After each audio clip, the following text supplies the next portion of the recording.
दोस्तों, जहां एक तरफ चीन ने अपने 6th जनरेशन फाइटर जेट को बना करके तैयार कर लिया है, दूसरी तरफ रूस और अमेरिका दोनों ही कोशिश में लगे हैं कि किसी भी हालत में भारत को अपना 5th जनरेशन फाइटर जेट भेज दें। अब इसके लिए भले ही इनमें से किसी भी देश को 70 to 80% टेक्नोलॉजी भारत के साथ शेयर करनी पड़ जाए, तब भी ये भारत को फाइटर जेट बेचने की कोशिश करेंगे। और इसी कड़ी को आगे जोड़ते हुए रशिया का सबसे एडवांस फाइटर जेट कुछ ही दिनों में भारत आने वाला है। वहीं दूसरी तरफ भारत के जो 5th generation fighter jet programme है, उसमें बड़े प्लेयर्स ने अपना हाथ मारना शुरू कर दिया है। स्पेशली जो हम अपना एंका प्रोग्राम आगे बढ़ा रहे हैं, इसमें लगने वाले इंजन्स को लेकर के। इसके अलावा भारत में बनाई गई राइफल्स जो कि करीब 1500 मीटर से भी ज्यादा की दूरी पर मार कर सकती हैं, अब वो अंतर्राष्ट्रीय स्तर पर बहुत ज्यादा पसंद की जा रही हैं। लास्ट अपडेट, पाकिस्तान के ISI ने क्लेम किया है कि इस समय तालिबान की जो मदद की जा रही है, स्पेशली तालिबान के हाथ में जो हथियार दिए जा रहे हैं, इसमें भारत बैकएंड से सपोर्ट कर रहा है। अब इस चीज को लेकर के पाकिस्तान के पास कोई स्ट्रॉन्ग एविडेंस नहीं है, लेकिन पाकिस्तान के एलिगेशन से बहुत सारी चीजें चेंज होने वाली हैं। तो आइए आज के इस वीडियो में सारी इंपॉर्टेंट अपडेट डिटेल्स में आपको बताते हैं। यदि आपको हमारी ये न्यूज सीरीज पसंद आ रही है तो आज के इस वीडियो को लाइक और चैनल को सब्सक्राइब जरूर कीजिएगा। सबसे पहले रशिया के सबसे एडवांस फाइटर जेट यानी Su-57 की बात की जाए तो ये जल्द ही भारत आएगा। असल में भारत के अंदर एरो इंडिया शो होगा, जहां पर 10 से लेकर के 14 फरवरी तक बेंगलुरु के यारागा में ये कार्यक्रम किया जाएगा। अब इस प्रोग्राम के अंदर दुनिया भर से फाइटर जेट्स आने वाले हैं, दुनिया भर से आधुनिक हथियार आएंगे और ऐसे में रशिया अमेरिका पीछे नहीं रह सकते, जहां पर बैकएंड में ऑलरेडी इस बात पर डिस्कशन शुरू हो चुका है कि भारत एक 5th जनरेशन फाइटर जेट की तरफ मूव करेगा। डेफिनेटली हम F-35 या फिर रशिया के Su-57 की तरफ जा सकते हैं। इवन यूरोप से भी हमें कई अच्छे ऑफर देखने को मिले हैं, लेकिन अभी तक ये बात कंफर्म नहीं हुई है कि एरो इंडिया के अंदर F-35 आने वाला है, लेकिन ये बात क्लियर हो चुकी है कि Su-57 यहाँ पर पहुंचेगा। जानकारी के लिए आपको बता दें कि इस बात को खुद एयरक्राफ्ट बनाने वाली कंपनी यूनाइटेड एयरक्राफ्ट कॉर्पोरेशन की तरफ से किया गया है। अगर इस फाइटर जेट के कुछ इंपॉर्टेंट डिटेल्स की बात की जाए तो सबसे पहले ये 5th generation stealth fighter jet है। इसके अंदर advance avionics stealth capabilities and multi role capabilities हैं। इसे प्रिसीजन स्ट्राइक के लिए डिजाइन किया गया है। इससे भी ज्यादा इंपॉर्टेंट बात कि इसकी स्पीड मैक 2 के आसपास है, कॉम्बैट रेंज 3500 किलोमीटर की, और इसमें बहुत सारे इंटीग्रेटेड कंबाइंड रडार सिस्टम्स लगे हैं, बहुत सारे इंफ्रारेड सेंसर्स लगाए गए हैं, इलेक्ट्रॉनिक वेफर्स हैं जो कि इसे और ज्यादा पावरफुल बनाते हैं। ये अपने साथ कई एडवांस हथियारों को ले जा सकता है और हवा से आसानी से मार कर सकता है। और इस समय देखा जाए तो सीधे सीधे क्रेज चल रही है Su-57 और F-35 के बीच। अब देखने वाली बात ये रहेगी कि कौन सा कंट्री हमारे पक्ष में फैसला लेता है। और अब भारत को मेजॉरिटी टेक्नोलॉजी शेयर करने की बात की जाती है। इवन इनका प्रोडक्शन अगर भारत में किया जाए तो डेफिनेटली भारत इनमें से किसी भी एक की तरफ जा सकता है। इसके पीछे रीजन ये है कि भारत का जो एमका प्रोग्राम है उसे डेवलप होने में अब करीब 4 से 5 साल लग सकते हैं। और इसकी इंपॉर्टेंस इसलिए बढ़ जाती है क्योंकि चीन हमारा जो कि पड़ोसी देश है और इस समय भारत के लिए सबसे बड़ा खतरा है, उसने 6th जनरेशन के फाइटर जेट को तैयार कर लिया है और 7th जनरेशन के फाइटर जेट पर काम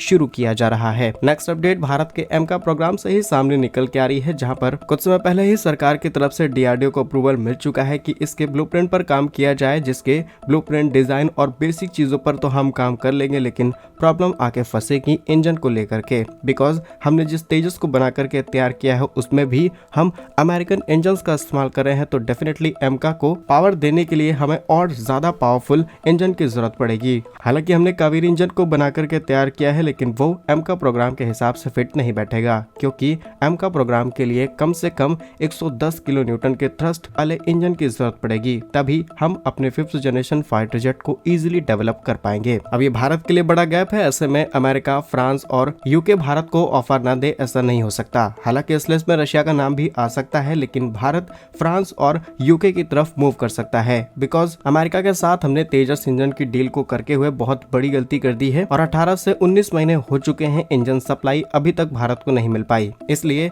अब 2 दावेदार भारत के सामने आ रहे हैं। पहला है फ्रांस की कंपनी सैफ्रॉन और दूसरी यूके की रोल्स रॉयस। कई रिपोर्ट में तो इस बात का दावा किया जा रहा है कि बैकएंड पर दोनों कंट्रीज के साथ बातचीत शुरू की जा चुकी है इन इंजन्स को लेकर के, और ये दोनों ही कंपनी 110 किलो न्यूटन के थ्रस्ट वाले पावरफुल इंजन्स डेवलप कर सकती हैं, स्पेशली हमारे एमका प्रोग्राम के लिए। लेकिन अभी भी एक पेज फंसने वाला है, दैट इज टेक्नोलॉजी शेयरिंग, क्योंकि जो देश भारत को मैक्सिमम टेक्नोलॉजी देगा, भारत के अंदर प्रोडक्शन करने की बात करेगा, हम उसी देश के साथ इस डील को करेंगे। हालांकि रशिया के साथ बातचीत की जा रही है या नहीं की जा रही, इस पर कोई भी क्लेरिफिकेशन नहीं आया है, लेकिन अगर रशिया के साथ ऐसी कोई डील होती है तो डेफिनेटली रशिया भारत को टेक्नोलॉजी देने में कोई भी कसर नहीं छोड़ेगा। अगर हम बेसिक डिटेल्स की बात करें तो फ्रांस की कंपनी सैफ्रन, जो कि फ्रांस की सबसे बड़ी एरोस्पेस कंपनी मानी जाती है, वो कुछ ऐसे इंजन को ऑलरेडी डेवलप कर चुके हैं जो कि 110 किलो न्यूटन से लेकर के 120 किलो न्यूटन तक के थ्रस्ट को इजीली प्रोड्यूस कर सकते हैं। दूसरा रोल्स रॉयस, जो कि अपने EJ200 इंजन को लेकर के काफी ज्यादा जानी जाती है, जो कि हाई थ्रस्ट वाला एक इंजन है। इसे यूरोफाइटर टाइफून में इस्तेमाल किया जाता है और इनके साथ भी बातचीत चल रही है। इन्होंने भी इच्छा व्यक्त की है कि भारत के एमका प्रोग्राम में ये इंपॉर्टेंट पार्टनर बन सकते हैं। बट एक इंपॉर्टेंट फैक्ट ये भी है कि सैफ्रन की यूनिट भारत के अंदर मौजूद है और ये यूनिट भारत के अंदर सेटअप की गई है हैदराबाद तेलंगाना के अंदर, और इस यूनिट के अंदर specialising aircraft propulsion and equipments को तैयार किया जाता है। करीब 15,000 स्क्वायर मीटर में फैली इस यूनिट के अंदर बहुत सारे इंपॉर्टेंट एयरक्राफ्ट रिलेटेड काम किए जाते हैं और इंडियन इंस्टीट्यूट ऑफ साइंस के साथ इनकी पार्टनरशिप भी की जा चुकी है कई इंपॉर्टेंट कोड डेवलपमेंट्स को लेकर के। हालांकि रोल्स रॉयस के साथ भी हमने कई डील्स कर रखी हैं। अब जो टेक्नोलॉजी भारत को शेयर करेगा हम उसकी तरफ मूव करेंगे। बाकी रशिया पर आपका क्या ओपिनियन है कमेंट्स में जरूर बताइएगा। नेक्स्ट इंपॉर्टेंट अपडेट भारत के डिफेंस एक्सपोर्ट से सामने निकल के आ रही है, जहां पर Bengaluru based company SSS defence, ये वो कंपनी बन चुकी है जो कि इंटरनेशनल लेवल पर बड़े अमाउंट में हथियारों को एक्सपोर्ट कर रही है। और सबसे अच्छी बात की जो हथियारों को बना करके तैयार कर रहे हैं उनकी क्वालिटी इतनी ज्यादा अच्छी है कि डिमांड लगातार बढ़ती चली जा रही है। रिसेंटली .338 लापुआ मैग्नियम साइबर राइफल्स बहुत ज्यादा चर्चा में है क्योंकि भारत के एक फ्रेंडली कंट्री को इन्हें एक्सपोर्ट किया जा रहा है, लेकिन उस कंट्री का नाम क्या है शायद ये अभी तक डिस्क्लोज नहीं किया गया। इस आधुनिक हथियार की बात की जाए तो इसे कई प्रकार के अभियानों में इस्तेमाल किया जा सकता है। लंबी दूरी की मुठभेड़ हो या फिर बॉर्डर पर होने वाली किसी भी तरीके की एक्टिविटी इसका आसानी से इस्तेमाल किया जा सकता है। जहाँ पर 338 लापुआ मैग्नियम चैम्बर वाली ये राइफल करीब 1500 मीटर या फिर उससे ज्यादा की दूरी पर लक्ष्य को आसानी से टारगेट कर सकती है। साथ ही इसकी फोल्डेबल, रियलिस्टिक, एडजस्टेबल चीक पीस और इसके स्ट्रक्चर को कुछ इस तरीके से डिजाइन किया गया है जो कि अलग अलग साइज पर मॉडिफाई की जा सकती है और लगभग हर तरीके की टेम्परेचर कंडीशन पे ये ऑपरेट की जा सकती है। और यही वो क्वालिटी है जिसकी वजह से आज दुनिया भर में इसकी डिमांड की जा रही है और लगातार हमें एक्सपोर्ट ऑर्डर रिसीव हो रहे हैं। लास्ट अपडेट पाकिस्तान और तालिबान से आ रही है, लेकिन इसमें भारत के नाम को हाईलाइट किया गया है।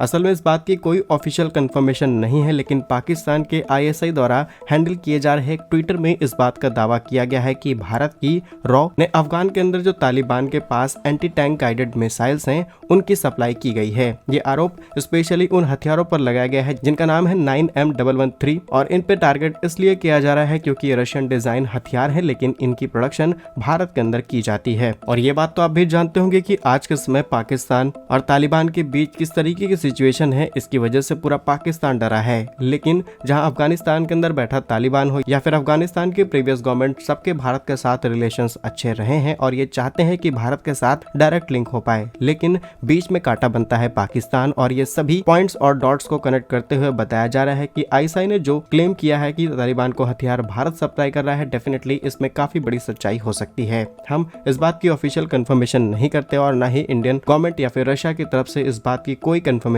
दी गई है। पाकिस्तान ही नाच नाच के दुनिया में ये बात कर रहा है बिकॉज पाकिस्तान के आज हालात इतने ज्यादा बुरे हैं कि उसके बारे में बात नहीं की जा रही। अब डेफिनेटली जब भारत का नाम लिया जाएगा तो इंटरनेशनल मीडिया में पाकिस्तान को थोड़ी जगह जरूर मिलेगी। क्या कुछ सोचते हैं आप इस खबर पर कमेंट्स में जरूर बताइए। भारत के ऐसे ही वीडियोस पाने के लिए वीडियो को लाइक, चैनल को सब्सक्राइब जरूर कीजिए। वंदे मातरम, भारत माता की जय।